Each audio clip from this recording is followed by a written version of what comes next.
என்னோடு கூட இருக்கிற நல்ல இயேசு கிறிஸ்துவனுடைய இனி நாமத்தினாலே யாரையும் வாழ்த்துக்கிறேன். அதனால் உங்களுக்கு சந்தோஷமும் சமாதானமும் தேவனுடைய கிருபையும் சுகமும் பலனும் பாதுகாப்பும் நிறைந்த நல்ல நாளாக இருக்க வேண்டும் என்று சொல்லி நான் உங்களை வாழ்த்துக்கிறேன். யோவான் எழுதினதான சுவிசேஷம் 14வது அதிகாரம் 27வது வசனம் இப்படியாக சொல்கிறது: சமாதானத்தை உங்களுக்கு வைத்து போகிறேன், என்னுடைய சமாதானத்தையே உங்களுக்கு கொடுக்கிறேன். உலகம் கொடுக்கிற பிரகாரம் நான் உங்களுக்கு கொடுக்கிறதில்லை. உங்கள் இருதயம் கலங்காமலும் பயப்படாமலும் இருப்பதாக. உங்கள் இருதயம் கலங்காமலும் பயப்படாமலும் இருக்கத்தக்க ஒரு சமாதானத்தை, அதுவும் இந்த உலகம் கொடுக்கிற சமாதானத்தை போல அல்ல, வேறொரு வித்தியாசமான உண்மையான சமாதானத்தை நான் உங்களுக்கு தருகிறேன், உங்களுக்கு வைத்து போகிறேன் என்று சொல்லுகிறார். அது மாத்திரமல்ல, இது என்னுடைய சமாதானம் என்று அவர் சொல்லுகிறார்.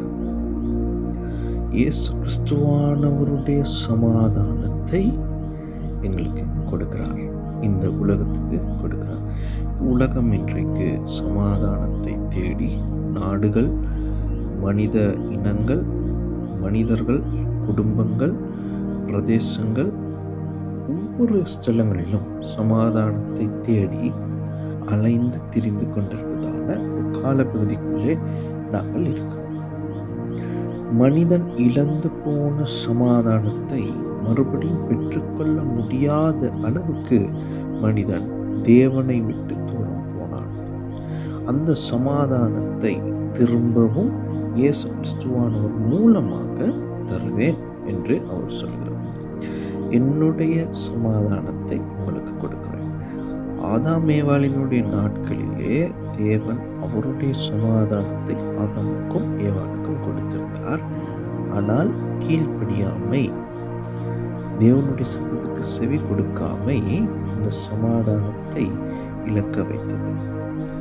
அதன் நிமித்தமாக மனிதர்கள் போராட்டங்கள் மத்தியிலும், குழப்பங்கள் மத்தியிலும், கவலைகள் மத்தியிலும், பயங்கள் மத்தியிலும் வாழ வேண்டிய ஒரு சூழ்நிலை ஏற்பட்டது.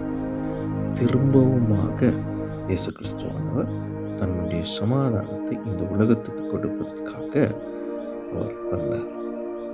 இன்றைக்கு எங்களுக்கு தேவைப்படுகிறதான சமாதானம் அவரிடத்தில் இருக்கிறது. எங்களுடைய இருதயம் கலங்காமலும் பயப்படாமலும் இருக்கிற அளவுக்கு அவருடைய சமாதானம் எங்களுக்கு போதுமானதாக இருக்கிறது.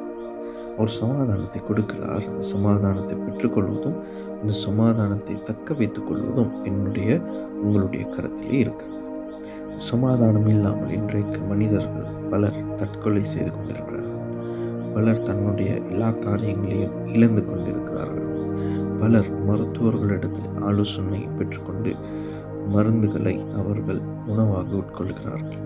சமாதானம் இல்லாதது நிமித்தமாக, மனதில் பயம் இருக்கிறது நிமித்தமாக. தேவனிடத்தில் கிருபை பெற்ற தேவஜனமே, இலவசமாய் இந்த சமாதானத்தை எங்களுக்கு தருவதாக அவர் சொல்கிறார். இலவசமாக அவருடைய சமாதானத்தை, மனிதன் இழந்து போன சமாதானத்தை திரும்பவும் கொடுப்பதாக அவர் வாக்குரைத்திருக்கிறார். இன்றைக்கு பிறந்த எங்களுக்கும் அந்த சமாதானத்தை கொடுப்பதற்கு அவர் ஏற்கனவே அந்த சமாதானத்தை ஆயத்தம் பண்ணி வைத்திருக்கிறார், கொடுத்து விட்டார்.